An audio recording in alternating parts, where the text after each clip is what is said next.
Yo, what's up, everybody? Welcome to episode 76 of a weekly gaming news show. Today is Sunday, November 26th, 2017. It's the first weekend after Turkey Day. Oh yeah, News was a little bit slow, but we, as always, have some to talk about. yeah. We got some bangers. It's usually a slow week or a slow news cycle after any holiday, but yeah, the news has been plentiful, and we want to discuss that with you guys. By the way, we are live on Twitch, on Facebook, on YouTube, and on Mixer. And if you're watching the live show, please, if you have any questions that you want to ask us, ask them away in chat, and we will address them live on the stream later on in the broadcast. So make sure you get those questions ready for us. But before we get into the meat and potatoes of the show, we do want to start things off with our weekly icebreaker. And that is a segment where we ask a question between each other and get a sense of where we are on certain gaming related topics. And this week we wanted to discuss the topic of boosting / farming in games and whether we agree with it or if we disagree with it. This is a question that I came up with, and I thought it was kind of it's a relevant question, and it kind of Especially plays now. yeah, and it plays into one of the stories that we're going to be addressing later on. So, Boogie, since I asked the question, why don't you go first and let's get your answer?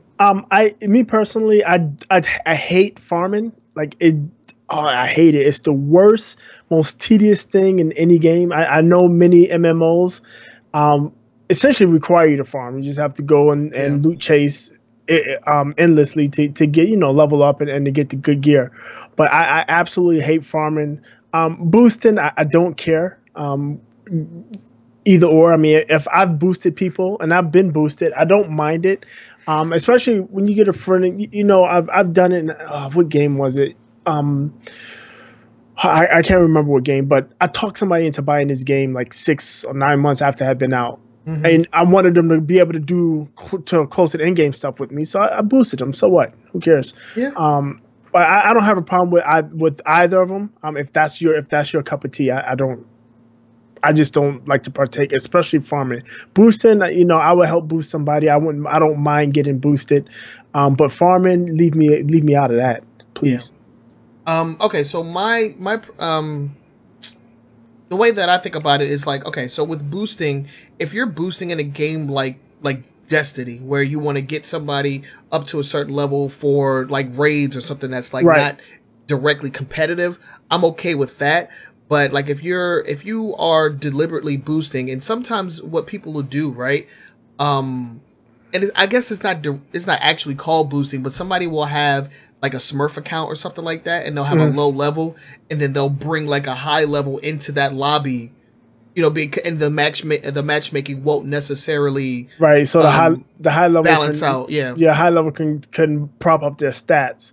Right, exactly. Against lower level players. Right, because it's not about like getting experience at that point. Like and then they're just trying to like get a better like KDR or whatever.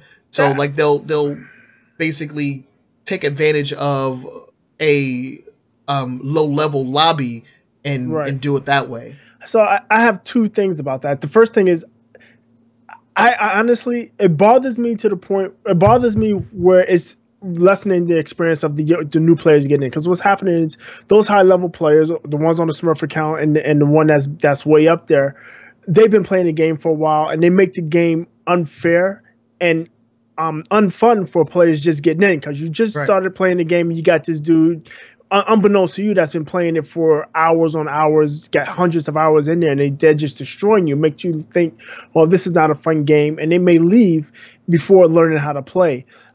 Conversely, the idiot that's boosting his KDR is not doing himself any favor, because when he actually gets in to play people that's on his proper level, he's going to get wrecked anyway. So now he's got a broken account that's leveled way up, but he can't compete against those higher levels. So I think people that do that are just dumb. They think they're getting over, but all in all, they're not. I remember people used to do that in Call of Duty all the time, and you can easily tell somebody that's been boosted because they'll be running around with the meta weapons, right, and barely know how to use them, and they don't know the maps, they don't know certain strategies, and you can just run through them like they're not there. So, again, I don't like it that it's hurting the experience of new players, but the fools that are doing it, you're not doing yourselves any favor at all. And when it comes to farming, like you said before, in some games it's actually required to, farm, like MMOs, some RPGs, like you got to farm, and you got to put that time in if you want to get good. But when it comes to like more like AAA games, especially like first person or third person shooters, farming for, I don't know, it's just frowned upon, and it's not something that I personally like. And when I see other people doing it, like, okay, this guy's just like farming EXP or something like that. Like when we were playing For Honor, and the guys they were like AFK. Right. They were just like just farming experience. Yeah. AFK farming. Yeah. That just ruins the experience for everybody. I hate that. Like when you're like when you do that type of farming, I hate it because it ruins the experience. It ruins the game for people, right? Because you're on a team, like For Honor is 4 people, right? So if you got just one person that's AFK farming, you're not going to win. You pretty much have no chance. And there's many games like that. I truly dislike that. But the other farming, the more of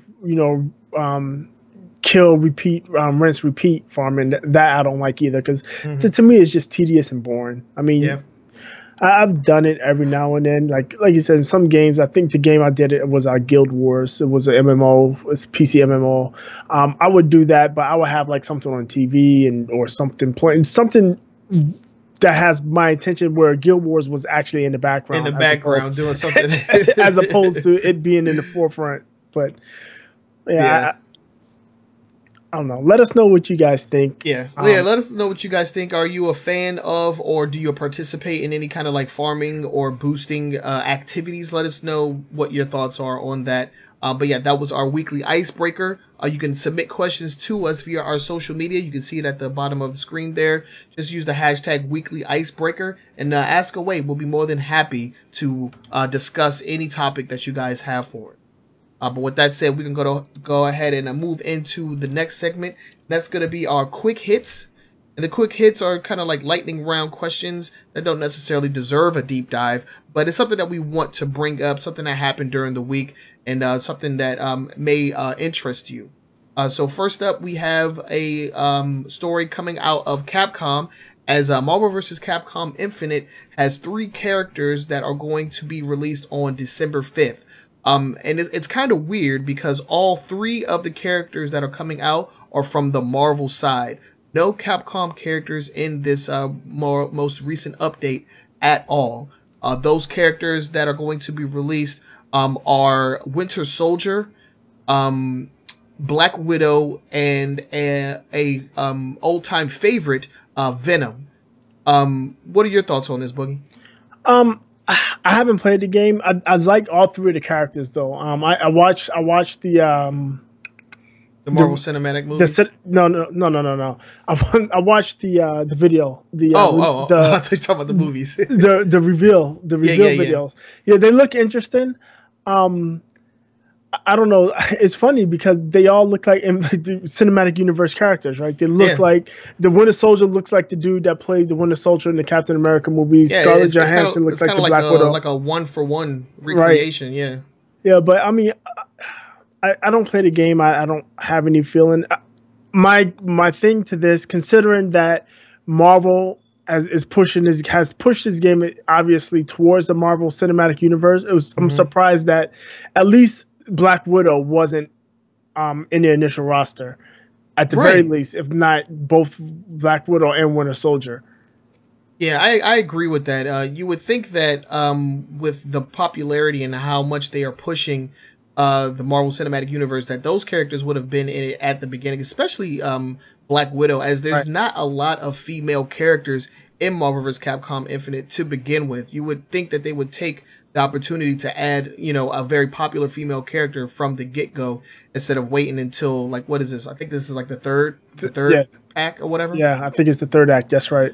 Yeah, the only one that really has a lot of people talking is Venom. It's Venom, yeah. And it's in a way, it's both good and bad. I mean, the character resembles, as far as his moveset, it resembles how he played back in the 2D series of like Marvel vs. Capcom 1 and 2. And I believe he may have been in Marvel Superheroes. No, I can't remember. I think he was only in Marvel vs. Capcom 1 and 2. But his moveset definitely resembles that of the older games. So a lot of people are happy about that.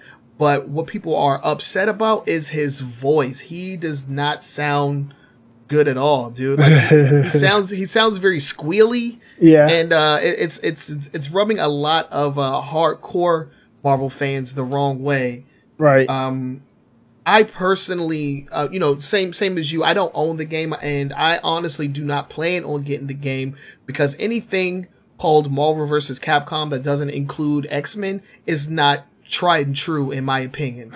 This series, you know, we talked about this plenty of time. This series started because of the X-Men X-Men Children of the Atom was technically, quote unquote, the first game in this entire franchise. Right.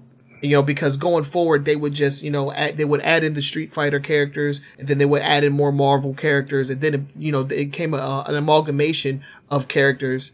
So if you don't have X-Men, you're not doing it right. And I kind of refuse to purchase this game until they add the X-Men, which is supposedly gonna happen. I don't know why they would, you know, just run out and, you know, I don't know why they would miss out on that money. It's kind of hung up now on what's going on with 21st Century Fox and Disney and what they do there. Because now, what are they going to license it? Or are they going to just wait and purchase it and then just throw it in there? Who knows, right? Yeah. So, because I mean, the reason they're not in there is because, you know, they have to pay licensing fees to Fox. The characters that are in there now, they don't have to pay those licensing fees too. So it's an additional cost. And, you know, for them to add the characters, it'd be either one, they're going to have to cut a sweetheart deal. Two, it's going to be this merger. Or three, they're going to get these X-Men characters and they're going to be more expensive than any of the other DLC packs. Yeah. You know, but we also talked about the fact that Disney was in talks of outright purchasing 21st Century Fox. Maybe they're waiting until that deal goes through or whatever before they make a decision on whether or not they're going to include them. I don't know. I just can't support anything called Marvel vs. Capcom that doesn't at least have Wolverine. Like, come on. Yeah, it doesn't have the X-Men. Yep, exactly. Yeah, no X-Men, no buy for me. Let's go ahead and move on to the next story. What we got? This is the Bloodborne story. So apparently, back in 2014, when the game was first shown at the PlayStation Experience, there was a character or a monster that showed up, and nobody was able to find that character, and so the players they just assumed that the monster had been taken out. It's called the undead flaming giant. Yeah, the undead flaming giant. Yeah, that's it. So people assumed that they had taken him out. Nobody had seen him, but lo and behold, he shows up just recently in the game after 3 full years of the game being on the market. This undead giant, the flaming undead giant, was found in a cave in one of the dungeons, in the Chalice dungeon. Yeah. It was actually found by a player that's in a Reddit group, the Tomb Prospectors Reddit group. The player's name is Cobrat Commander. Yeah. Cobrat Commander. I guess I'd say Cobrat or something like that. I don't know how to pronounce it. I guess it's a play off of Cobra Commander, right? Yeah, Cobra. But yeah, he found the flaming giant, and the dev, they said that the undead giant probably has been discovered before, and people just didn't realize it. But it's interesting that, you know, this game has been out for 3 years. People are super into it. They have a very good, strong cult following. Yeah, and a strong community that because apparently this is just one of many undead giant variants. Right. And there's plenty of monsters that have, you know, are rarely seen or maybe haven't even been discovered yet.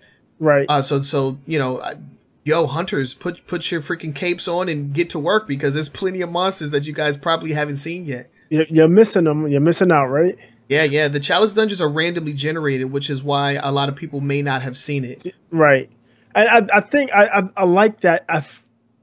I think it's cool that 3 years down the road, people are still finding new stuff in the game. That's pretty awesome. That's a good game, whether it's your cup of tea or not. But when you can play a game and 3 years later you're able to discover something new, something that almost mind blowing. Like, wow, look at this, and newsworthy to point. Yeah, that's really cool. Good job of those guys working on Bloodborne. Yeah, From Software, they know how to make themselves a game, and the fans are rejoicing, man. I mean, freaking dude, three whole years of not seeing a certain character, and then he just pops up in a random chalice dungeon. There's actually a code, because the way the challenge dungeons work, you can kind of like there's like generated codes that allow you to play through a player's certain route. I'm guessing, right. I'm assuming. So the code is available. We'll have a link in the description of this video where you can go and check it out if you own the game and you want to battle the undead flaming giant yourself. So that'll be in the description. Go ahead and check it out. And yeah, man, I can't wait to see, you know, what else people have found in the chalice dungeons. This is super interesting. That's a really cryptic game. I've never played Bloodborne, but it's one of those like thinking games. Like it's a lot of lore, and a lot of hidden secrets. Yep. Yeah. So what do we have next?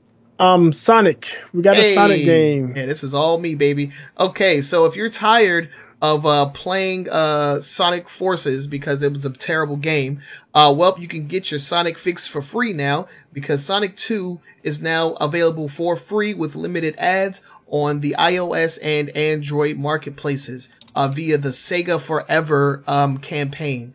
If you're unfamiliar with Sega Forever, it's a campaign that Sega launched not too long ago, and it puts a lot of their most famous 16-bit titles on mobile devices absolutely free for with limited ads. You can get rid of all the ads for a one-time fee of $1.99 though. So that's actually really cool.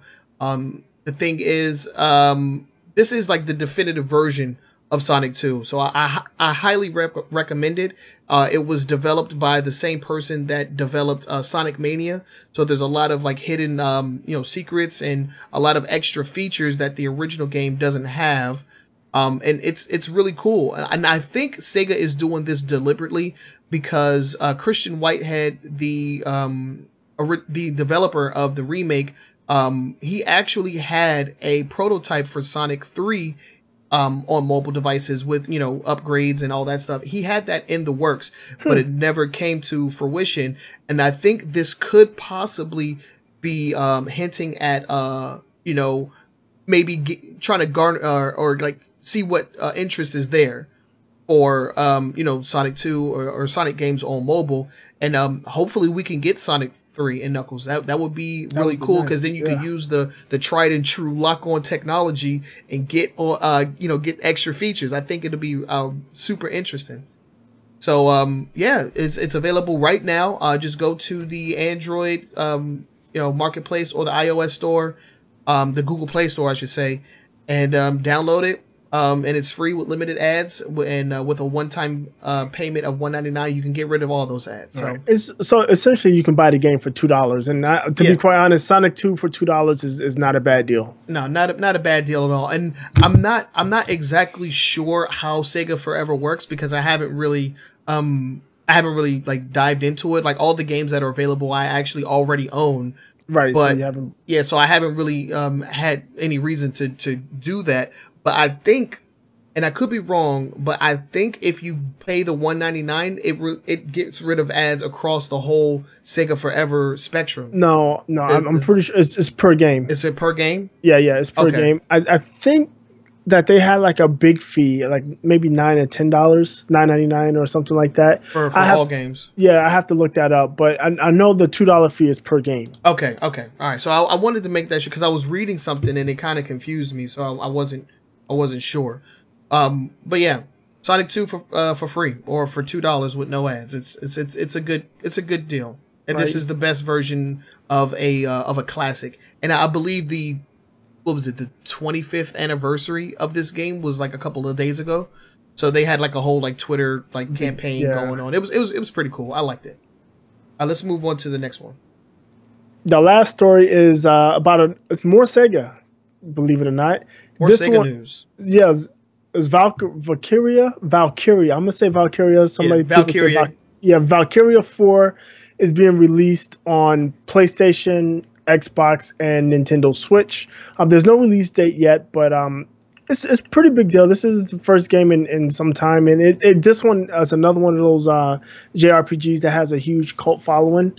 I just know they better get it right, or there's gonna be hell to pay. Yeah. Well, this game actually takes place in the same timeline as the previous games, and what they're planning on doing is like bringing back the same kind of like tactical RPG gameplay, and the same visuals, because it's super stylized. Right, the art is very stylized, so they're going to bring back the same kind of like art style, and they're also bringing back the composer from previous games too, because a lot of people do appreciate the soundtrack. But yeah, this originally started off as a PlayStation Vita game, and then came to consoles in later like sequels and additions and whatnot. So I'm actually really interested to see how it performs on Xbox hardware as well as on the Nintendo Switch. Right, it's been mostly a PlayStation game. Right, and the thing is that these games haven't been extremely resource intensive. Right. So it should perform fairly well on all three systems. I mean, obviously the Switch isn't going to be as good as the PlayStation or Xbox, but it will be good in its own right. Right. And this game probably would have done very well on something like a Nintendo Wii U or a Nintendo Switch if it had like the screen and TV, just because you can like use that as like to like move your characters and like be more tactical. I feel like that would have been really cool. But yeah, Valkyria Chronicles 4. I think that the name was still up in the air for quite a while. It was just called like Valkyria Project, but they finally came out with the official title. And I played Valkyria Chronicles 1 when they re-released the Vita version on PlayStation. I played that. Oh no, they did it on PC. Not necessarily my cup of tea, but the games have been kind of just like hit and miss ever since the first one. Right. So a lot of people are hoping that this is a good one. They get it right. Yeah, hoping they get it right. Yeah. Yep. Yeah. Like I said, the fan base has been clamoring for a new Valkyria game that's good. Yeah. and hopefully this is that game for them. Yep, I hope so. So yeah, that was our quick hits. Let us know what you think on all of the stories that we talked about during the quick hit section. And if you want to submit a story to us, you can do so via our social media. You can see that at the bottom of the screen right there. We're on Twitter, Facebook. You can also leave a message down in the comment section of the YouTube video or wherever it is that you're consuming this media. You can leave us a message, leave us a comment. If there's a story you want us to talk about, we will talk about it, most likely in the quick hit section. But with that said, we're going to go ahead and jump into the meat and potatoes of this podcast, which is the top 5 news stories for the week. But before we do that, I do want to give a shout out to our sponsor, the new Challenger Discord. If you are trying to get good at your favorite fighting game with your favorite fighting game character, the new Challenger Discord is the place for you, filled with a robust freaking community of fighting game fighting game players and people that just want to help you get good The new Challenger Discord is currently supporting Marvel vs. Capcom Infinite, Street Fighter V, Injustice 2, and Tekken 7, with future games down the line like Dragon Ball Fighter Z that will also be available. The community is strong, it's freaking robust, and they've actually been featured in Euro Gamer magazine. So you should definitely or on Eurogamer, yeah. So you should definitely check those guys out. Shout out to Mr. Vinegar, who is the founder of the Discord channel, or the Discord server, I should say. And also a big shout out to Mount Lover, who is a friend of the podcast and also a coach, a moderator, and a commentator for the bi-weekly Street Fighter V tournament. So with that said, let's go ahead and get into the top 5. And the first story that we have is a regular around these parts. We talk about it every single month, and that is the Games with Gold for December 2017. So Boogie, why don't you go ahead and take us there? What do we have first? Okay, so for December on the Xbox One is Back to the Future, the game, the 30th anniversary edition, which is a Telltale game. And then Warhammer, the End of Tides, Vermintide.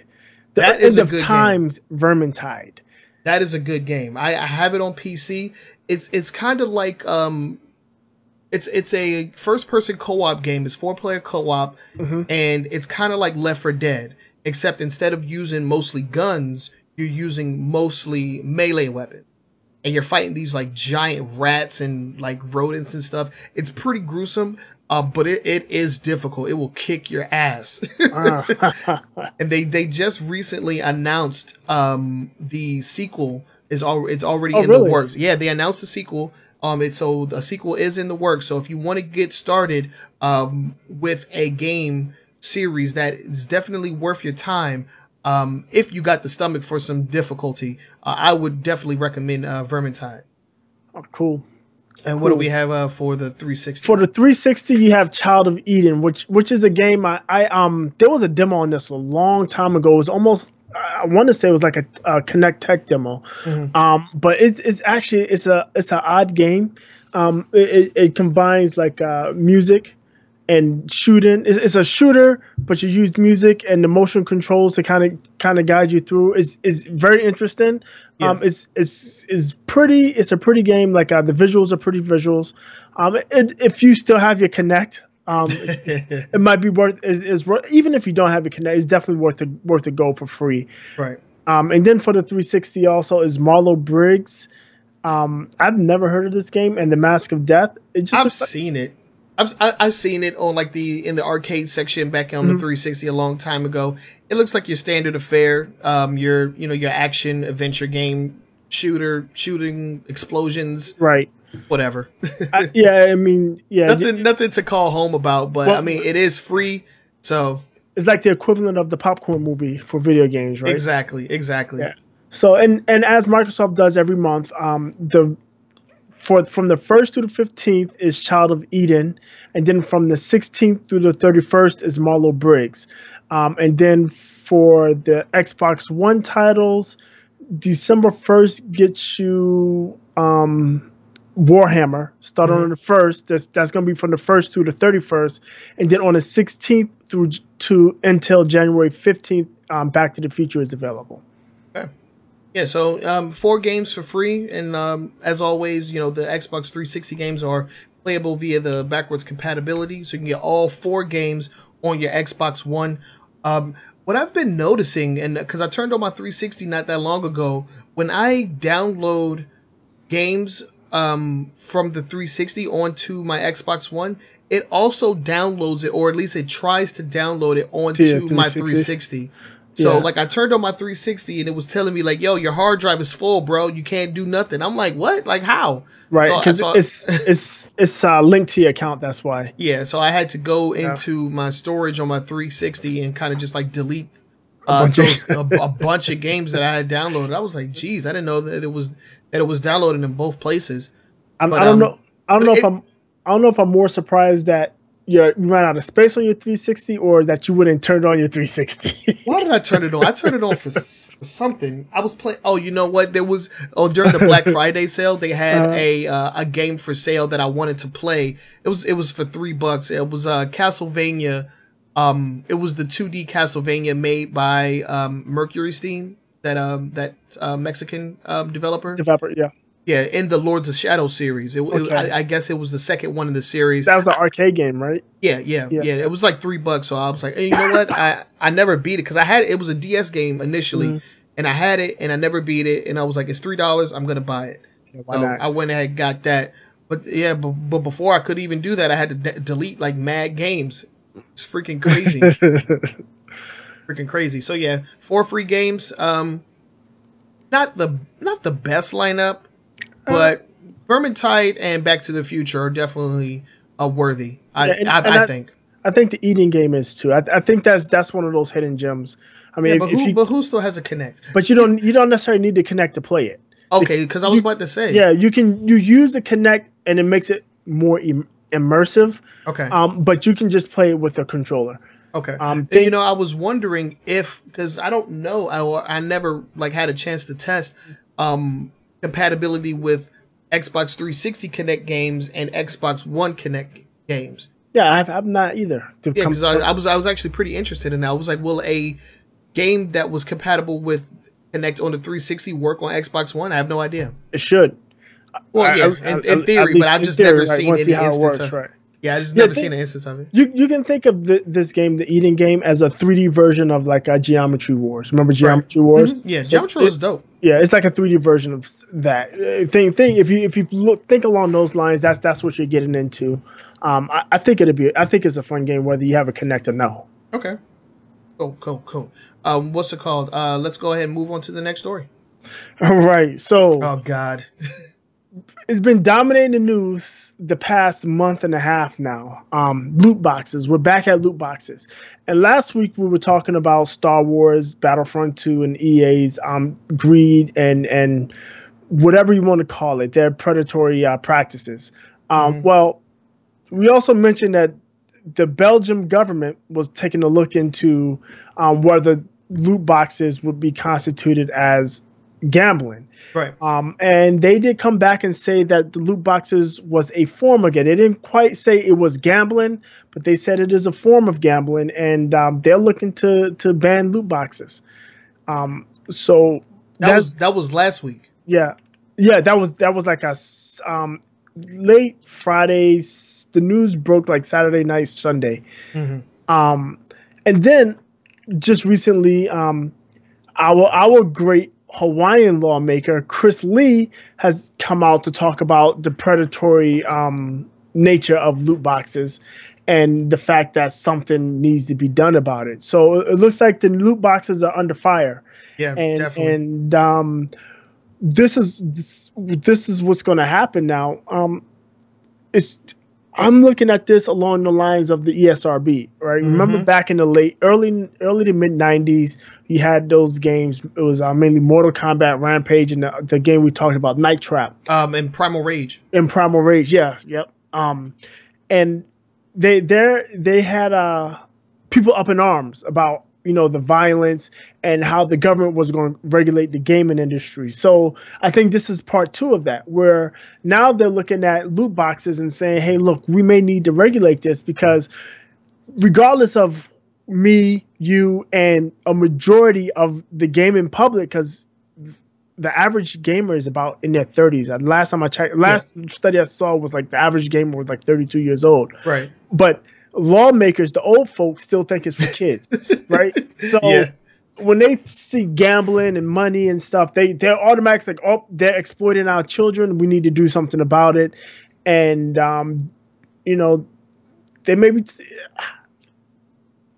they dug this hole themselves. And the problem is what brought it to the forefront. If it would have stayed in Overwatch, if it would have stayed in Shadow of Mordor, if it would have stayed in Mass Effect and Battlefield, nobody would know. But because it's in Star Wars is a mainstream product. Everybody knows Star Wars. It used to be back in the 80s, even in the 90s, it was like a niche. Star Wars is for geeks. Now everybody loves Star Wars. It's as popular or as prevalent as Mickey Mouse himself, right? Yeah. So when you stick it in something like Star Wars, it's going to get noticed. And now that it's noticed, the wrong people noticed it, at least for EA and the gaming industry as a whole. So it'd be interesting to see where this goes. Yeah, because Belgium is not the only nation that has come forth with issues with loot boxes, and whether or not it's considered gambling. Well, China has already labeled it gambling to the point where the loot boxes in Overwatch, in the Chinese version of Overwatch, has to show odds of what you're going to get out of it. Exactly. Yeah. So that's the first step, right? But just like dealing with this, I think like Australia has made statements that they're looking into it, and even more importantly, the U.S. has made statements about it, because a U.S. U.S. representative for Hawaii, Chris Lee, came out and called it a predatory practice that preys on the vulnerable people, like i.e. like kids and people with gambling problems. Right. And like he said that he's looking into ways of protecting those people, because there's literally nothing like. Buying like microtransactions hasn't been easier like since ever.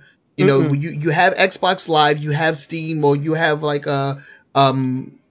what's it called, like PlayStation Plus. Your account information, or whoever's account information that is paying for your online service, is already saved on the console. Right. So at the click of a button, you can be purchasing things. And if you're young, because like a lot of kids, they're playing games at like 6, 7, 8. Right. That's the problem. Even that 6, 7, 8, all the way up to like 13, 14-year-olds. I'm gonna get a loot box. Oh, his mom's credit card's on there, and what they don't do is like what they don't put together is the accumulation. Right. So it's like I spend $9 on Monday, and I spend $9 on Tuesday, and I spend $9 on what they're not thinking is like, well, I only spent $10. They're not thinking about the accumulation where they spent $9 for 5 straight days is $50. Right. That's not what they're not thinking. They're thinking in the here and now, and that's definitely where a problem with children come in. They don't think about that accumulation. Yeah. So, yeah, they're trying to come up with protections. It's getting pretty serious, because all of the news going forward had only really talked about like the impact on in other nations, but with the U.S. getting in on the conversation, it means a lot. It means a lot, and we thought that this was gonna maybe like whoever thought that this was gonna die down, or maybe this was gonna like pass over, or whatever. Like you're dead wrong, my boy, because this is not ending anytime soon. No, and you guys you better get ready. Yeah, they messed up. The way they implemented the loot boxes in Star Wars was atrocious. Was predatory, just like everybody's been saying, and is just something that's now causing problems. And at this point, these companies are either going to have to self-regulate themselves, or the government will regulate them, or it's going to be interesting, because regulation for content, rating the content, whether it's for children or mature, is one thing, but regulating themselves from not making money, because loot boxes have been a cash cow. Oh yeah, that's going to be a problem. I don't see it. I don't see them being that amenable to that. To doing that type of regulation, as opposed to just making regulations as to who could buy, or who's the recommended audience for their games. Right, because as we've seen in previous stories that we talked about, this was kind of like the beginning of a very grim cycle. With the patents that Activision had supposedly been working on. Like this was kind of just like the first stepping stone, and EA just did it with the wrong franchise, man. Yep. Because people, it's turning into a major thing, and we may see legislation from this. Yeah, we might. It's certainly possible, and it'd be interesting to see. It's definitely something I'm going to follow closely. Yeah. Before we go on to the next story, I want to give a shout out to Batman Arkham 22. Thank you for the follow over on Mixer. I appreciate that, homie. Let's go ahead and move on to the next story though. Because we're still talking about EA. This is more shenanigans out of Star Wars Battlefront 2. Oh God, dude! All right, so you want to take this one? So we've been talking about Star Wars Battlefront 2. We've been talking about the loot boxes, and we've also talked about just that general economy. And last week we talked about how much time it's going to take people to play to earn the characters. Like 3 of the main characters, your Darth Vader, your Yoda, your Luke Skywalker, takes like 40 hours a piece to earn, right? Mm-hmm. And to speed that up, you would have had to have been buying the loot boxes, but you can't buy the loot boxes anymore. So you have to play 40 hours to earn each of the characters, not 40 hours for all of the characters, 40 hours for each of the characters. Yeah. So enterprise and users have figured out ways to, well, have implemented an old trick to earn their experience. Yep. And what they are doing is rubber banding their controllers. So you take a rubber band, you wrap it around, you put the controllers up in the corner. Your guy just spins around in a circle, runs around in a circle aimlessly, just to get shot up and cause your team to lose because he's not doing anything. But all the while you earn an experience. You go to work, go to bed. You leave that up for a couple of days. I mean, every 2 days you get a new character, right? Right. And the thing is, you get just as much experience for winning as you do for losing. Like the amount of work that you put in does not come into play when you're getting experience in Battlefront 2. Right. And so people are gipping the system, man. It's disappointing, and to be quite honest, I don't blame the people. It's EA's fault. It's the developers' fault for making the game the way it is. And what has me annoyed is I'm a Star Wars fan. I really wanted this game, and I'm definitely not now going to buy it. Yeah, I'll be damned. And it's just sad. This is what you make people do, and for one, it's not enjoyable to them because, to be quite honest, the people that are doing this, they don't necessarily want to do this. They want to play with the characters they like. They want to play with Darth Vader. They want to play with Luke. They want to play with Han Solo, whoever else. They want to play with those characters. And for you to make them so difficult to get, unless you were buying it for a system that you actually disabled, but to make it so difficult for them to get that they have to resort to this, it's horrible. And then on top of that, there's people right now that want to play the game, and they're running around watching people spin around in circles with their guns pointed up in the air because people are doing this. It's a bad experience all the way around. Yeah. EA should be ashamed of themselves. When their financials come out, they're going to blame everybody except for themselves for being so greedy. Yeah, and that's essentially what it is. It's just just straight up greed. That's all that it is. They wanted to take advantage of the trend that was going on with microtransactions. They wanted to push the envelope. They wanted to take the next step, and they are paying for it. And, we said that something drastic is going to happen. This is as drastic as it gets, dude. Like this is a major meltdown as far as, video game launches go. I have not heard of a launch of a AAA game that has gone this worse bad in a very, very long time. Right, from the loot box debacle to the point where your partner calls you and says, "Hey, look, you cannot do this." Right, your licensor, he calls you and says, "Hey, look, you can't do this." You have several governments now investigating you and your practices, and you have your players essentially revolting. I mean, there's nothing. There's no worse. I think Battlefront 2 is the worst rated game on what's it called right now? Is it on Metacritic? Yeah, probably. It is. Yeah, it's the worst rated game on Metacritic. The user scores, that is. We stated in previous broadcasts or podcasts that the AMA that EA did for Battlefront 2 is the worst downvoted comments and threads in the history of the website. it's bad, man. Yeah, this has been a horrible release. And EA has nobody to blame but themselves. Again, it's their greed.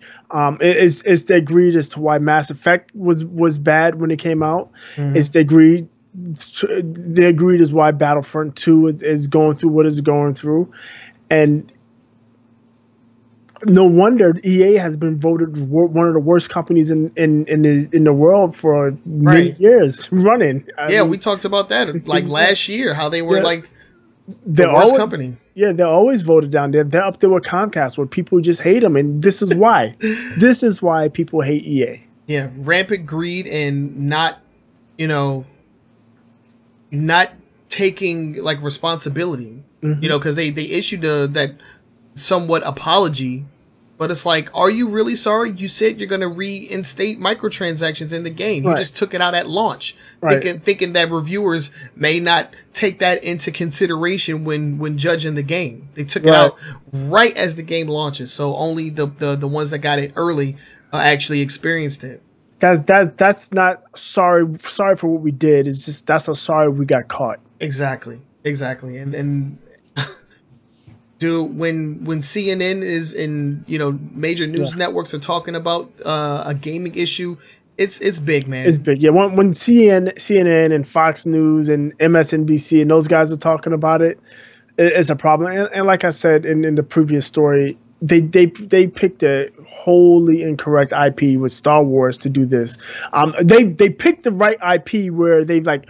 There's tons of fans. We're gonna make a ton of money, but they picked the wrong IP because it put all the eyes on them. All eyes on them. Yeah, even like non-gaming eyes are addressing this now. Right. Because the whole gambling debacle. Right. Hey, so, like I said, if it would have been Battlefield or Shadow of Mordor or even Mass Effect, it would just be us. And when I say us, the gaming community talking about it. But because of Star Wars, you have governments talking about it. You have mainstream news sources talking about it, and people know. People know, and this isn't gonna stop. I mean, I'm kind of getting like news fatigued on loot boxes as it is, but it's like this story, it needs to continue happening until a change is made. So we'll see you guys next week with with more on loot boxes. But for now, we're going to go ahead and move on to the next story. And we are talking about Marvel Heroes again. And this is something that we actually addressed last week as well. So kind of like an update. But last week when we talked about Marvel Heroes, we stated the fact that the company or developing company behind the game, Gazillion Entertainment, was going to be winding down the MMO, and it was going to close later on this year. Another thing that they stated was that all content was going to be made free for all players, because if you got the game on console, you've only been playing it for a few months at this point. It came out in June. Came out in June, so you only had a couple of months to actually enjoy the game. And if you put any kind of money into it, it was like, was it worth it? Maybe not, but then, they said, we'll release everything for free, let everybody have as much fun as possible until the inevitable shutdown later this year. Gazillion Entertainment has had a change of heart, because not only did they fire most of their staff, but they actually closed the game down this week. It's as of the 24th, I believe. Yep. Yeah, I think on Friday. On Friday, this past Friday, the game shut down in its entirety. Just about everybody was fired after assuming that they would be working and having benefits at least to the end of the year. At least to the end of the year, and the layoffs started happening like right before Thanksgiving, like on the 22nd. People were getting like laid off from work. Right. So this is bad, man. Because it's like, not only did they because they released the message in an email to the players, like, hey, we're going to be shutting it down at the end of the year, only to have it shut down that week. That's I don't know what's going on at Gazillion. What I didn't realize is they're owned by Disney, so I don't understand what's going on with them. I don't know why they just. Right, because we didn't really speculate as to why the game would be shutting down, you know, besides just like low player count or whatever. Like a lot of people aren't playing it. All right, we're wasting money, let's shut it down. But like, or maybe, you know, the fact that Disney didn't own the company that was developing, like we never really speculated why it was happening. But now I got some questions. Right. What exactly happened? Because it's wow. It's just like it went from 0 to 100 like super quick. Yeah. You know, we speculated that they lost the license, but from my understanding, this Gazillion Studio was owned by Disney, so there's no losing the license. They just decided to pull the plug and just get rid of everybody. That's pretty heavy-handed by the Mickey Mouse company. You know, Mickey Mouse Club. Yeah, man. Yeah. So I would like to find out what I want to know more of this story. I want to find more. I want to know more because something else was happening. Right. That hasn't been released, and somebody knows something. Yeah, somebody has to know something. One thing that I can, you know, maybe speculate or guess is the fact that this game was out before the Disney deal, and there's a lot of X-Men in this game. Mm-hmm. So maybe that plays a factor into it. Maybe that has something to do with it. Yeah, but I would think those licenses were already secured, right? I have no idea how it works, man. Like when, you know, with these character licenses, because it's so weird how these character license deals you know, worked out, because you have characters that have been both X-Men and Avengers. Mm-hmm. So like, who really owns who? Like, right. It's so weird. It's like up in the air, dude. Unless we had like a sheet of paper that lists every freaking character or even phrase of terminology, you know, like who owns what? It's super weird, and I really don't fully understand it. But yeah, man. So I'm looking at this. It said they had a 10-year deal, so they still had 2 years left. A 10-year licenses deal with Marvel. Okay. On this that they signed in 2009. So, and that was before the Disney deal. Right, so way before the Disney deal. So they would have signed. It looks like they secured not only the X-Men but the Avengers license at that point, right? Mm-hmm. So they still had 2 years, a full 2 years on the deal. I don't understand. I just don't get it. I don't get it. We'll most likely hear more news as, you know, time goes on, because some of the former employees have already taken to Twitter. Mm-hmm. Some of them stating that Gazillion didn't pay them out for their paid time off. No severance pay. No severance pay. Just peace out. Happy Thanksgiving. Get out. Yeah, I'm mistaken. No, Disney did not own Gazillion. It's just that Disney severed ties. Disney announced that it was ending its relationship with Gazillion Entertainment. But I don't. So they can just pull a license like that after 10 years? Yeah, that's like it's a contract. Like, how can you just? I guess it might. Maybe there was some performance. I don't know. They just opted out. yeah. Most times for those type of contracts, there are performance metrics parameters. In there. Yeah, and if they're not meeting those performance goals, they can do that. But it's pretty.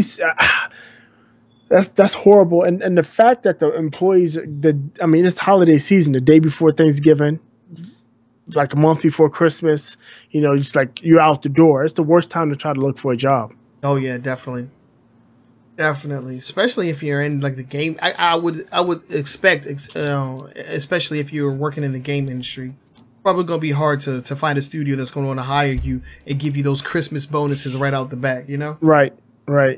So we'll definitely keep looking at this. This is a very interesting development in a story that, you know, I just thought like, okay, the game isn't performing, they're just closing it down, whatever. But now it's like they shut it down like that week. It's a little jarring, and we'll have to see what comes out of it later on down the line. But let's go ahead and move on to the next story, and this is a boogie story, so I'm gonna let you go ahead and take this one. This is a boogie story. So, my favorite game, not really anymore. Destiny 2. Bungie has been caught cheating people out of XP, and what they were apparently doing. This ties into our icebreaker farming, right? So there's events. They have these public events. You go to a certain area, some mini bosses or mid bosses will spawn, and the way the public events work is it's in a social space, so people can join. Like, if you're just in the game, you'll find a bunch of random people just sitting there waiting for it, and you fight this boss. You kill the boss, you get a chest, and you gain XP. Apparently, the XP will show you you're getting a certain amount of XP, but it actually didn't seem to be applying to the point where it got to a point to where you were getting less than half of the XP gains that you were supposed to be getting. Right. And it wouldn't be a huge issue outside of the fact that once you pass the level cap, level 20, every time you go to the next level, you get what's called a bright engram. Right. A bright engram is Destiny's version of a loot box. So basically what Bungie apparently was doing was sandbagging your loot box or bright engram gains in the hopes in you purchasing said bright engrams with real money. Now, people are super up in arms about it. I will say this about the bright engrams: it's a cosmetic loot box, so there's nothing in there that you must have. In fact, if you are a regular player of the game since launch, you probably have all of the stuff you could get out of those bright engrams anyway. Right. But no, go ahead. My bad. Yeah, but the fact that they rigged the system to lower your XP gains in the hopes, and what appears to be the hopes of getting you to buy more, spend more money on their in-game loot boxes, is problematic. Right, and my question is, does the armor that you get out of the bright engrams, does that increase your light like in the last game? Does it work the same? No. So okay, so in the last game and in this game, when you get the armor out of those engrams, they're like 10. Like your max level right now is 305. Okay. So that armor is 10. Now you can take that armor and infuse. You take another piece of armor, put it in there to raise his light level. You can take that armor and infuse it up to make it usable. But there's nothing out of those bright engram boxes that gives anybody any advantage. There's nothing you can get out of that box that you can't get just playing the game regularly. It's again purely cosmetic. The stuff that's in there that people really are after are the emotes, the sparrows, and the jump ships.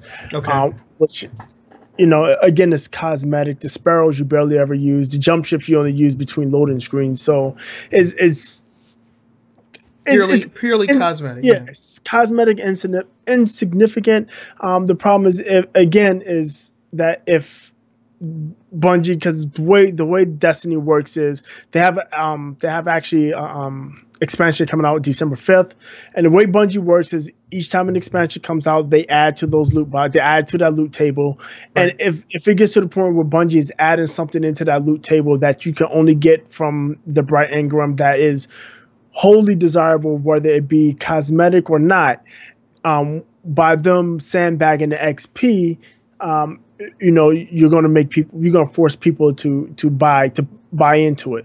Right. Now Bungie has since this Redditor outed them, has turned that system completely off. So you're no longer sandbagged on your XP, regardless of how much you play or how long you play. Right.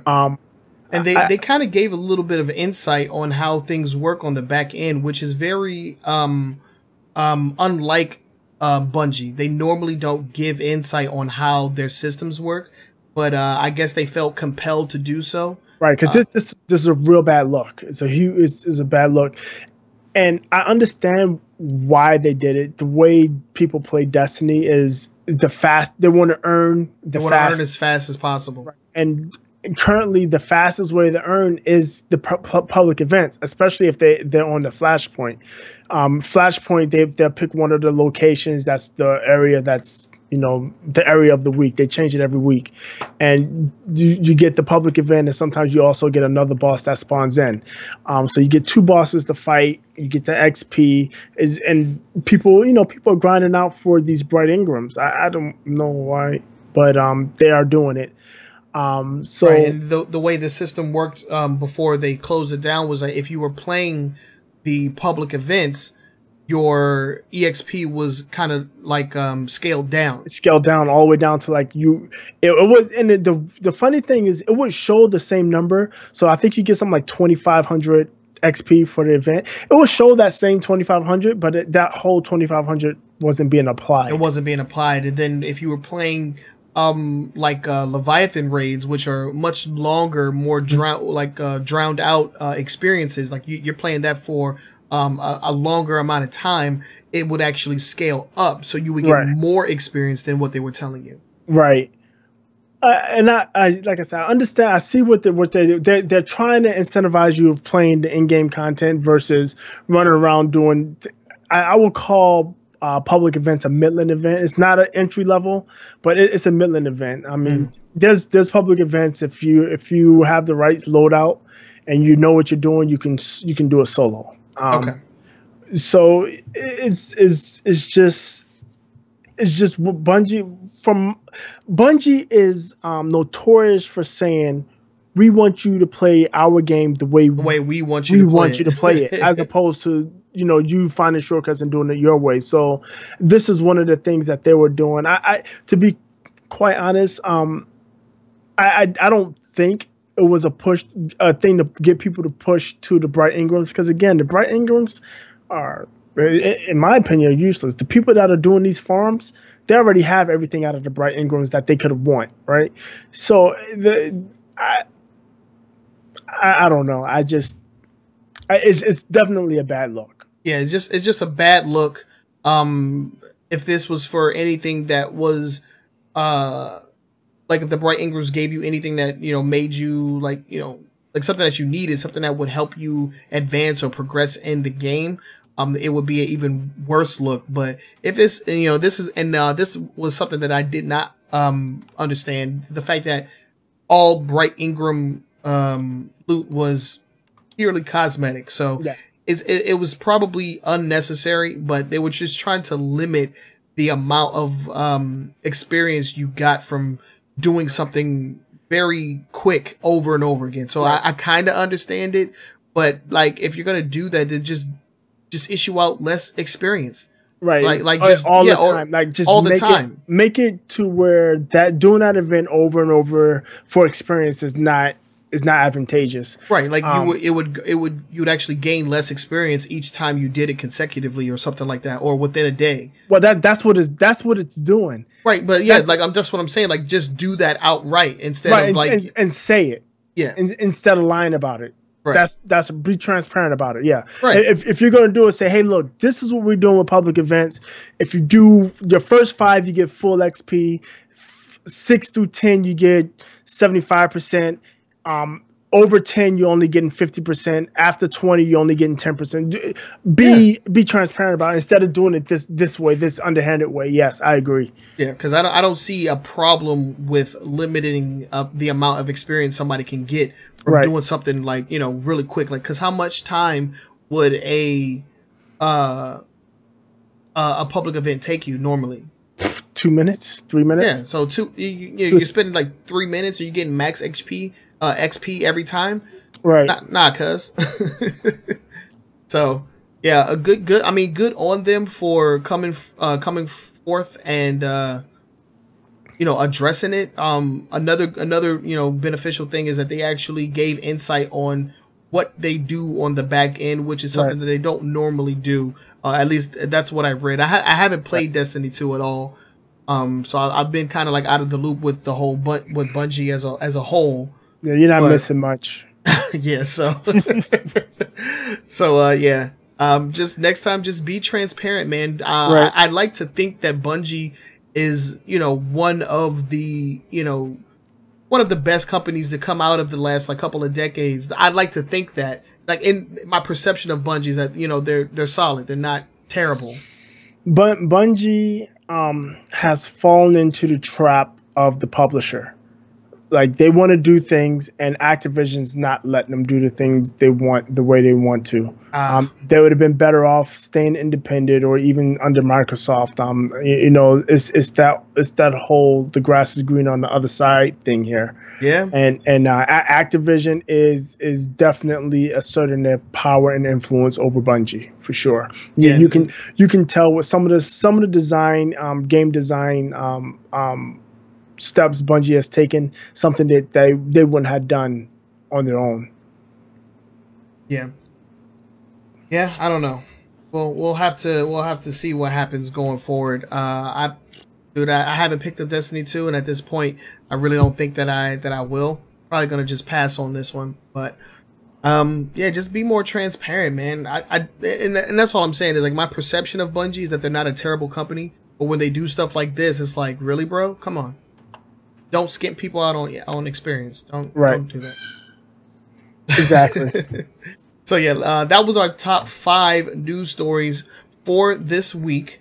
Let us know what you guys think down in the comment section of wherever it is that you are consuming this media, or just hit us up on our social media on Facebook or on Twitter, and let us know what you think. Do you agree with our opinions? Do you disagree? Let us know what's going on in your mind when it comes to these stories. And now with that, we'll go ahead and get into the next topic, or the next segment of the podcast. And this is a new segment that we just started doing, and it's called Questions from the Viewers. We don't have an official name for it yet, but that's just what we're calling it for right now. And we have 2 questions that I have from the live chat over on Twitch. Do you have any questions over on Facebook? None on Facebook right now. None on Facebook right now. So if you're on Facebook, you're listening, you have a question, go ahead and ask. Put it in the comments, and we'll address it on the show for you here. Right. Yeah, I was just about to say that. For those that don't know, we do take live questions. On anything gaming related.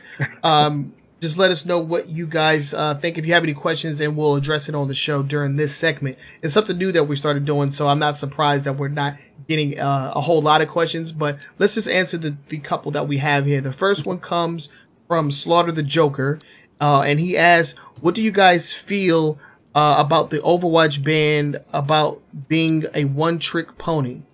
So... this is a boogie question. Yeah, if you haven't heard about it, what it is there's a player that was playing. I think it was a Torbjorn, and the team he was on wanted him to change off a Torbjorn, but he's a one-trick pony. He plays as Torbjorn, so he wouldn't change, and they reported him, and he got banned for that. I think that's, to be quiet, I think that's BS. One, as a team, if I'm playing the game, let me play my game the way. If you didn't buy my Xbox, you didn't buy my Overwatch copy, you don't pay my internet bill, you don't pay my Xbox Live subscription, who the hell are you to tell me how to play the game I'm playing? Yeah. You're nobody to tell me how to play the game I'm playing. So I'm going to play it the way I want to play it. And if I want to play Torbjorn on attack, I'm going to play Torbjorn on attack. That's my right. And to get me to be banned for that's nonsense. I mean, a bunch of 4 or 5, 6 people per team, right? So 5 other people complained that, he won't play the character we want him to play. So what? Let me play the game that I enjoy the way I want to enjoy it. Was he banned from his team, or like? He got banned from Overwatch. He got I think it's a 72-hour ban he got, or something like that. Because he wouldn't play another character? Right. So get out of here. Yeah, so the thing is what was they said he was doing, what did they say he was doing? They said he was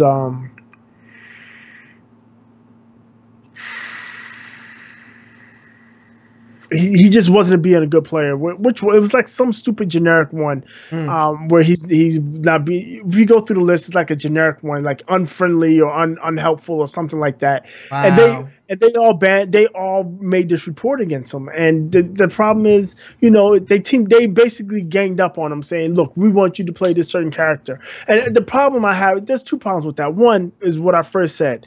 My game, my system, my money, I'm playing the way I want to play.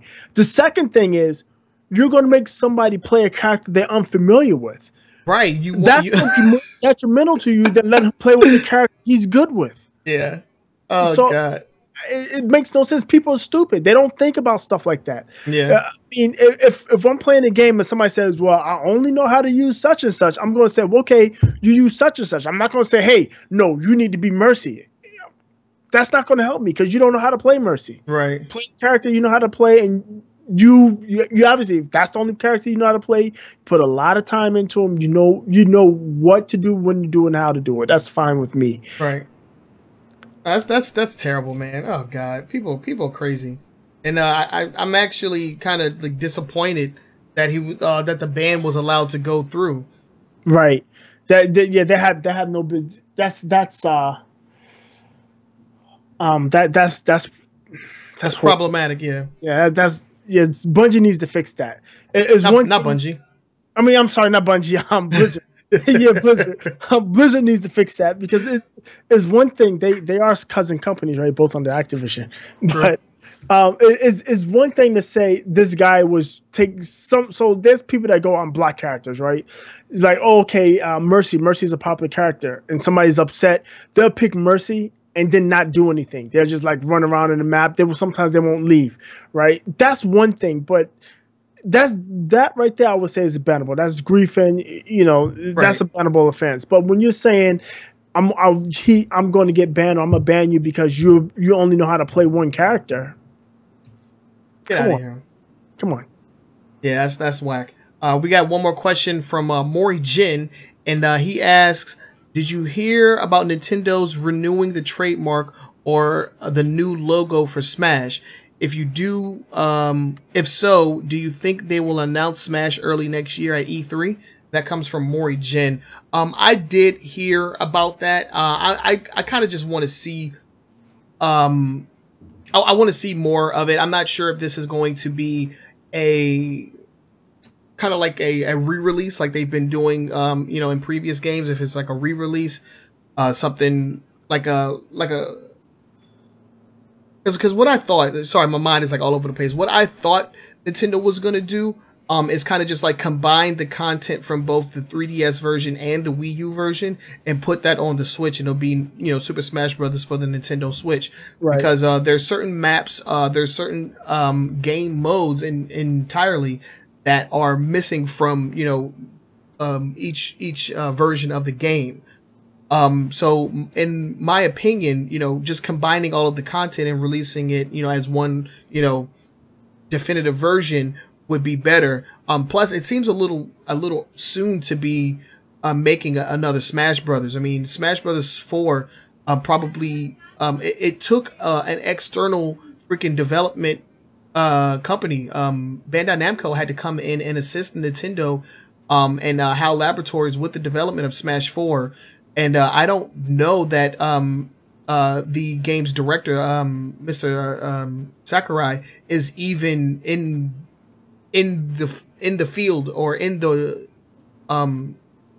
kitchen, as to speak, when it comes to Smash Brothers, because you know, those games take a lot of time and a lot of effort. So I don't know that he's even working on anything right now. You know, he's been stating for some time that he wants to take a break from Smash Brothers, and I believe it was Smash Brothers Brawl was announced before he was even asked to work on it. They announced it, you know, they were like, "Oh, new Smash Brothers coming out," and then the previous president went and asked Sakurai if he could you know, direct it. So I'm not sure, man. I feel like it'll be a lot of work. I would think there's going to be a Switch version of Smash Brothers. I mean, it's inevitable. Whether it's this year or next, they will announce something. It's not if, but when it comes to Smash Brothers. I mean, they're not going to keep what the current version. The current Evo version is the Wii U version. Is that right? I think the Wii U and Melee and Melee, right? Yeah, both of them. They won't let Melee go. that's going to be forever. Yeah. But yeah, I would think because they've been pushing the esports. They want to get into esports. They what's the game? What, Arms. Yeah, they've been trying to push Arms as an esports game, but if they want to get the Super Smash Brothers, that'll give them some credit with the hardcore gamers and especially the fighters. Yeah, and it kind of all makes sense with the kind of like the Shadow update, which allows for GameCube controller support. Right. So my thing is, I think it's a little early to be coming out with a brand new game. My assumption or my guess is that they're going to re-release the Wii U version and maybe implement the 3DS features that were left out onto the Switch. So I don't think there's going to be any new characters, because that's money. If they have, especially if they're going to bring in anybody new. And we know how Nintendo does. I mean, they are the king of re-releases, right? Oh yeah, especially with this console, like full price re-releases. Full price. I mean, and I guess you could justify it if you're getting, pretty much like a definitive version with actually like more content. There's something there that wasn't in, like if you didn't have the 3DS version, you're getting new content because they have like different game modes, different stages, all that kind of stuff. So that is something that I can get down with. I mean, probably not at full price, but I don't know. I don't know what Smash 4 goes for these days, but I don't know. It's very interesting. I just kind of want to see what they do with it. Renewing the trademark.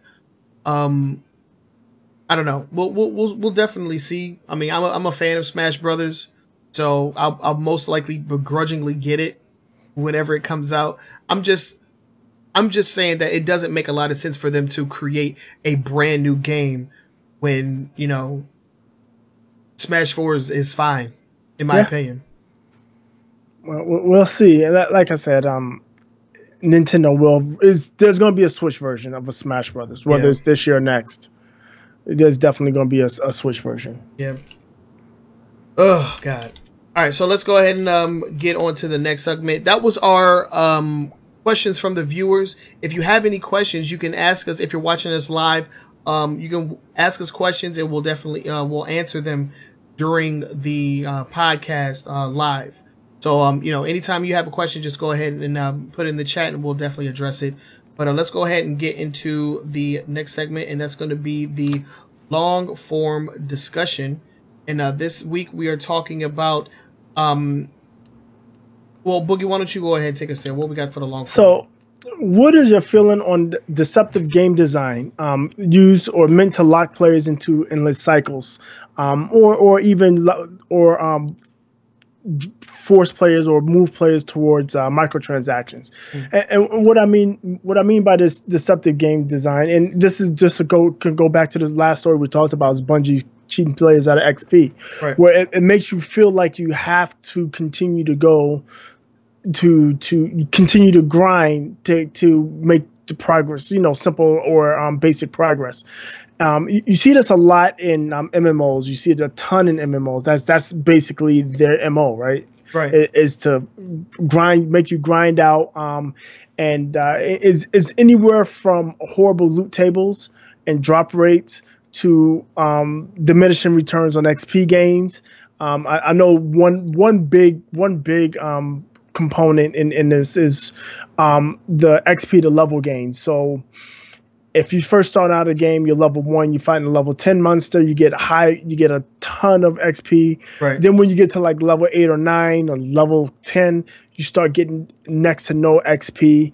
That type of thing, and it's okay when you're first going through the beginning levels. Yeah, okay. But once you get to the high levels, once you get to like you get closer to level cap, and the monsters you're fighting are right at the level cap, you're just beating on these monsters endlessly until your fingers bleed, right? Your eyes gloss over, and you're not making any. Your progress is slowed to a halt, and it's a way to developers get you to continue playing that game when they don't have additional content for you to play. Yeah, yeah, and this is something that I mostly see in MMOs, which is why I'm not a huge fan of MMOs. I've tried out a few in my day. A lot of you may know who's a a regular here on the podcast. He's big into MMOs. He plays them all the time, and he's gotten me into a few. And in the beginning it's fun, because if the gameplay is fun, because I'm not really a point and click type of guy. I'm more of like an action, like MMO type of dude. So if I get into one and the gameplay is cool, like I'll be into it. You're getting these levels, and everything. The progression seems to be steady, but then it just slows down to a snail's pace. In addition to that, you have to redo some of the same missions over and over in order to get like a particular drop, so that you can progress or something like that, and like the percentage may be low or something like that. So as far as I'm concerned, I am not a fan of like the endless cycle type of games. Like I have way too many games in my backlog to be spending hours and hours on MMO style video games. Go ahead. Yeah, playing the same mission over and over again, right? Yeah, no, I don't have the time for it. And that is something that's that's something that's now implemented. That MMO style rinse and repeat endless cycle has been implemented in most of the first person shooters. If you think about it, if you look at like your Call of Duties and you look at your Battlefields and you look at your Battlefront, you're playing the same mission over and over again to gain experience. The only difference is you're playing that same mission against different people, right? Yeah. So you're playing different players, so it plays a little bit different, but essentially you all playing the same map, the same game mode to grind up until you get enough XP to unlock a weapon. And again, a lot of these unlocks are progressive, right? The first unlock is 1,000 XP. The next one is 2,500. The next one is 5,000, and it just keeps going that way, just to get you to keep playing and eventually, hopefully, to monetize you. And yeah. I think I truly dislike that design. It's really turning me off of games that have that type of system implemented. Well, and what you just explained there isn't something that's brand new. I mean, like gaining EXP, especially like in first person shooters, in order to like get unlocks. That we've had that for quite some time, especially in the Call of Duty series, and not once in Call of Duty did it ever feel like it was like an endless cycle or something like that. I don't know why it just never felt like that. I felt like especially when you played matches and you were awarded experience based on your performance. So like if I was like first on the team and we got a win or something like that, I would get more experience than somebody that was last on my team, just because I outperformed that player. Right. So it always seemed fair, but nowadays that isn't the case. Right. I saw a Twitter post where somebody had like 3 times the score of somebody else on their team and only got like 20 more experience points. 20. Right. Yeah, that and again that's the problem. So yeah, I hate what it's become, but like progression style, multiplayer isn't new, and it's never been an issue for me. And quite honestly, I haven't really been playing too many competitive shooters, first person or third person. So it hasn't really bothered me much. It's some of the like I said, it's just some of the changes, and they seem minor. They seem to be minor, but they are.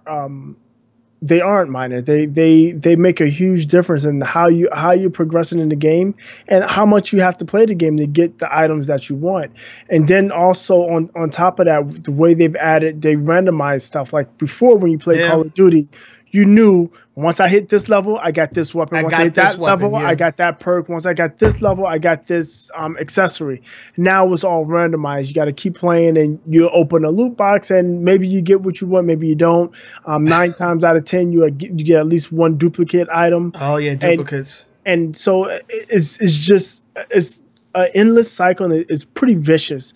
Yeah, it's become a very, very discouraging process for a lot of people. Some people get hyped around loot boxes, and I don't understand the hype factor behind randomized loot boxes. I mean, when you get something you want, that does feel good, but it's like 9 times out of 10 you're not getting what you want, and that's even in games like Overwatch. When I open up a crate after getting a level, I play maybe 3 characters in that game.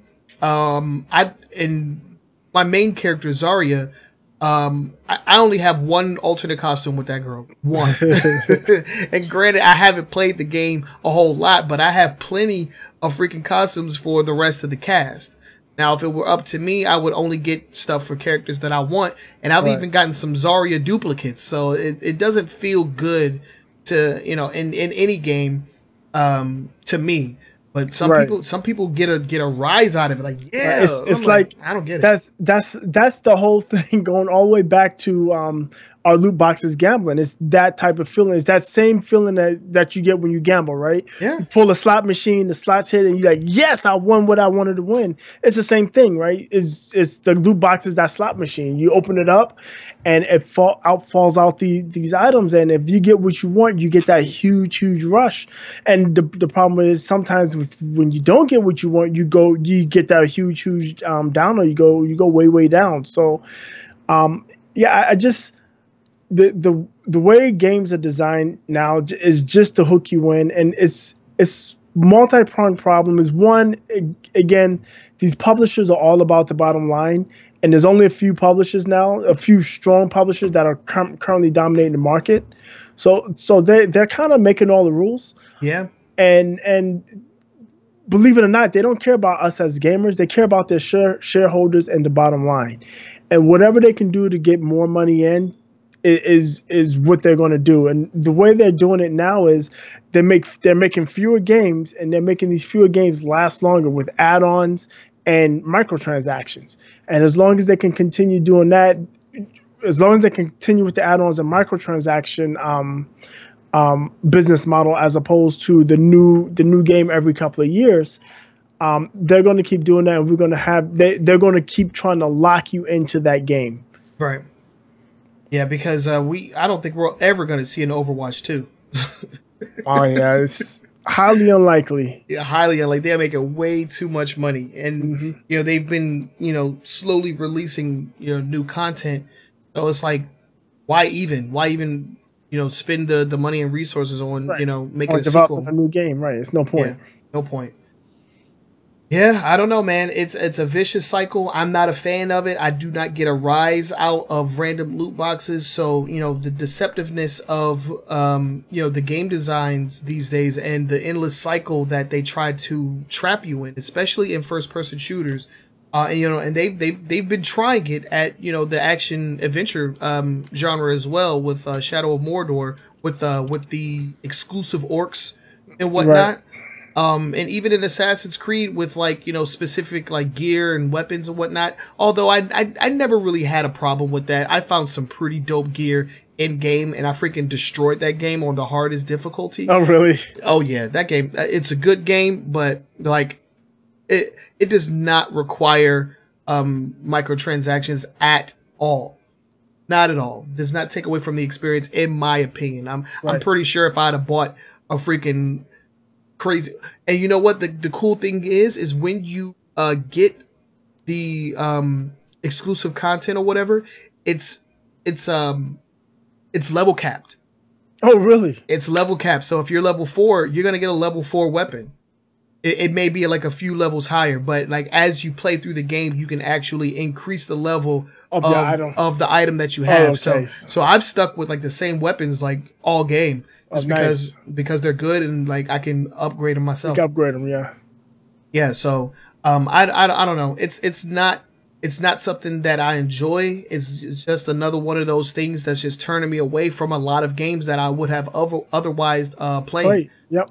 Yeah. I agree. I mean, I got two examples of Shadow of Mordor, and the Star Wars Battlefront 2.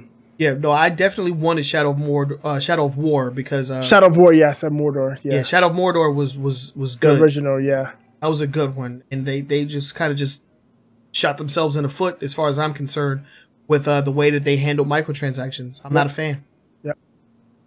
But yeah, that's that. Do you have anything else to add? No. Other than I don't like it. I really don't. I don't like it. I don't like it at all. So that was a long form discussion. Let us know what you think down in the comment section. Do you agree with us? Do you disagree? Do you play MMOs? What are your thoughts on the endless cycle system when it comes to those type of games? We would love to know. Let us know down in the comment section. With that, we're going to go ahead and move on to the next segment, which is our final thoughts. And this is where we cherry pick at a couple of the stories that we talked about today and kind of just give our final 2 cents on each of them. Boogie, I'll let you go first. What are your final thoughts? The new characters for Marvel vs. Capcom, like I said, Black Widow should have been a release character. Maybe even Winter Soldier. And then, again, without any X-Men, the game does feel like it's missing something. Or seems like it's missing something. With Bloodborne, I like that. I think that's a cool story. Just consider just the fact that after 3 years, there's still new stuff being found without any add-ons or DLC needed. That's cool. That gives you good long life on the game. Sonic 2 for iOS and Android. The Sega Forever says it's bringing good games. I'm not a big fan of them just because I don't like the on-screen controls. Yeah. And then also, if you don't want the on-screen controls, you gotta get yourself a Bluetooth controller. It's too much trouble. But it's cool that they're releasing these games for a new generation of players. Valkyria Chronicles 4. Yep, you got it. Hopefully they can do right by the fan base, because apparently they haven't been the past couple of iterations. December's free games with gold. I'm going to try the Vermin game. That looks interesting. It's good. It's good, man.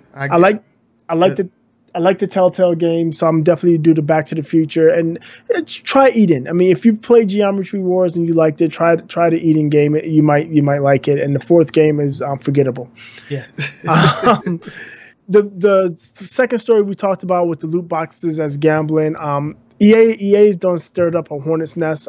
This is not going to go away anytime soon because the government's involved, and once the governments get involved, it takes a long time because they're slow. Oh, yeah. So we're going to be hearing about this for months to come, right. Maybe even years. Yeah. The abuse, the rubber banding in Star Wars Battlefront, it was inevitable. It just makes it a bad experience. And again, the people that's rubber banding, I typically would be like, you guys should be ashamed of yourself. But considering what EA did to this game, I honestly, I can't blame them. And it just it's a bad experience for them because they just want they want a character that they like to use, and the way to obtain them is just absurd. And then on top of that, other players that are actually trying to play the game are now playing around, are playing games where people run around in circles. It's just a bad experience all around. Right. Gazillion, you need to tell us what the hell happened there, because it went from to the end of the year to everybody's fired. What happened? So who's embezzling what? Yeah. Then Bungie, you just need to be more transparent, and this is with any of you companies. I mean, it's fine if you're going to scale down XP for people farming super easy events. That's fine. There's not a problem with that. But if you're going to do it, don't hide it. Right. As far as I'm concerned, I'm actually kind of glad that Venom is being included or added to Marvel's Capcom Infinite. He's a long time favorite character of mine, and one of the kind of like classic characters from the 2D series that has finally made his jump into the 3D series. He looks good. His moveset is reminiscent of the old game, so good job on Venom. The only thing that I don't like is his voice. Kind of upset that we're not getting any like legacy Capcom characters though. That kind of bothers me a little bit. It really feels like they're focusing a little too hard on the Marvel Cinematic Universe, but maybe we'll see more Capcom characters with the next pack. We'll have to wait and see. really cool that they found the flaming undead giant in Bloodborne. That was actually really cool. It just goes to show you that these developers from From Software have put a lot into that game, because people are still finding stuff. So good on those guys. Sonic 2 for Android, I would get it if I didn't already own it 7 times. So, I mean, Sega Forever seems like a legit thing. I'm just curious as to how often those ads show up, because they say limited ads, but it's like, how limited, Right. I'm kind of curious as to how that works. I'll have to like download a game and see. What else? Valkyria Chronicles 4. Yeah, like you said, a lot of people were not satisfied with the previous releases. Hopefully this time around they can do that franchise justice. The December games for gold, Vermintide is definitely a must download if you have an active Xbox Live account. I'm gonna get it on Xbox One, even though I already have it on PC. And if you want to play Boogie, let me know. We can get in on some of that. We'll get on that, because I missed those Left 4 Dead. Oh so my fun. God. Yeah, that was fun. But it's gonna kick your ass. I'm just letting you know right off the gate. We'll see about that. All right. The loot box debacle. Yeah, we're gonna keep hearing about this until some drastic change or legislation is done. And it's crazy because these companies have been just increasingly planting their foothold in people's wallets with the further implementation of more predatory practices when it comes to loot boxes, and it looks like this is going to set them back a few years. As far as like how strongly they push these microtransactions. I do see a lot of companies reverting back to maybe some 2010 tactics instead. Right. It's purely cosmetic. Oh, you can't, because and I saw this interesting article that said the implementation of microtransactions has increased maybe 5 times over after the release of Overwatch. Yep. So before Overwatch, there was maybe 20 games that came out in a decade that had microtransactions that were like that. And since Overwatch, is damn near every game has it. Right. It's the Me Too thing. Because Overwatch, the way Overwatch implemented their loot boxes was pretty smart. Right. I mean, it's cosmetic. There's no need for you to get anything out of the loot. There's no loot boxes aren't necessary. Yeah, they're not necessary. Only if you want to look different. It's just bragging rights, right? Right. And I do see other companies not wanting to get their company's logo splattered all over the news media. So I do see them possibly implementing some older tactics in order to stay out of the news. We'll have to wait and see. Gazillion, not sure what's going on over there. They definitely have some explaining to do because people are curious now. What the hell's going on? I had no interest in why they were closing down, but now I do. So something is amiss. Yeah, so we'll see what's going on with that. And as far as Bungie, just be more transparent. What they were doing doesn't seem malicious at all, except for the fact that they weren't telling people about it. Right. Exactly. So that's the only thing that was malicious about that entire experience, is that they kept it from people. So just be more transparent. Be a better developing company, and treat your fans and your player base with some respect. We're not.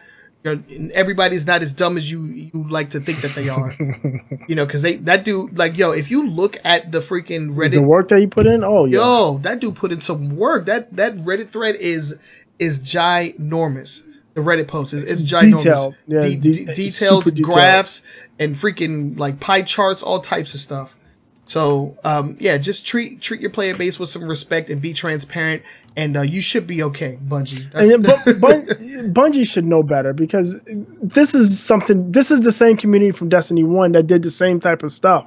So I don't know what they thought they were going to get away with. It doesn't make any sense. Doesn't make any sense. The number of graphs and research projects that went on with Destiny 1 where time to kill, what's the best weapon, time to kill based on perks. I mean, you should see some of the stuff that these guys, these people do. I mean, it's amazing, the detail, the level of detail and results that they get out of this research that they do. And for Bungie to do this and think they're going to get away with it is insulting. asinine. Yeah, it's insulting. Yeah, exactly. Yeah.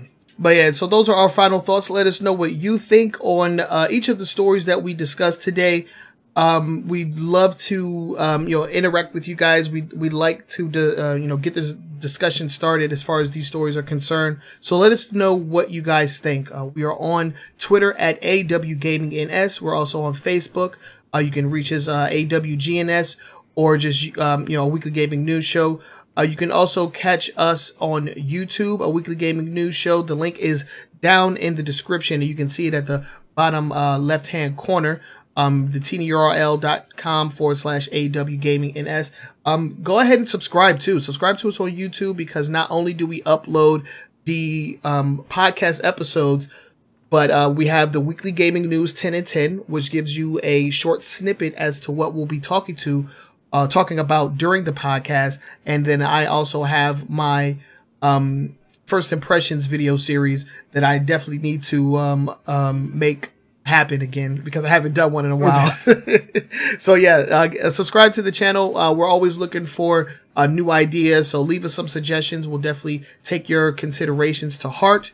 Let us know what you guys think of the new overlay. Shout out to Mount Lover for making this possible.